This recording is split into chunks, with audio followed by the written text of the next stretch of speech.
Hello. AP, తెలంగాణలో 3 రోజుల పాటు భారీ వర్షాలు. ఇప్పుడే మనకు అప్డేట్ అయితే రావడం జరిగింది. ఉత్తర పశ్చిమ బంగాళాఖాతంలో ఏర్పడిన అల్పపీడన ప్రభావంతో 3 రోజుల పాటు ఆంధ్రప్రదేశ్, తెలంగాణలోని వివిధ ప్రాంతాల్లో మోస్తారు నుంచి భారీ వర్షాలు కురిసే అవకాశం అయితే ఉందని వాతావరణ శాఖ అధికారులు తెలిపారు.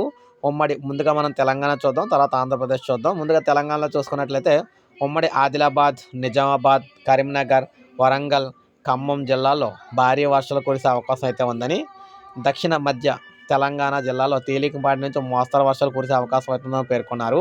ఇక ఆంధ్రప్రదేశ్ విషయానికి వచ్చినట్లయితే ఆంధ్రప్రదేశ్లో వాయువ్య బంగాళాఖాతాన్ని ఆనుకొని ఉన్న ఉత్తర ఒడిశా, పశ్చిమ బెంగాల్ తీర ప్రాంతాల్లో అల్పపీడనం ఏర్పడిందని ఏపీ విపత్తుల నిర్వహణ సంస్థ మేనేజింగ్ డైరెక్టర్ తెలిపారు.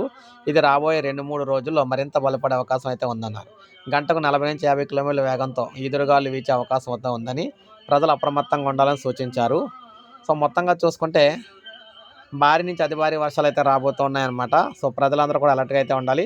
రాబోయే 48 గంటలు చూసుకున్నట్లయితే తీర ప్రాంతాల నుంచి భారీ గాలులు వీచే అవకాశం ఉంది. భారీ తుఫాన్ అయితే రాబోతుందన్నమాట ఏపీ, తెలంగాణకు సంబంధించి. ఇది మనకు అప్డేట్ వచ్చింది. ఇప్పుడే ఒక లైక్ చేయండి, సబ్స్క్రైబ్ చేసుకోండి, మన ఛానల్ సబ్స్క్రైబ్ చేసుకొని ఫాలో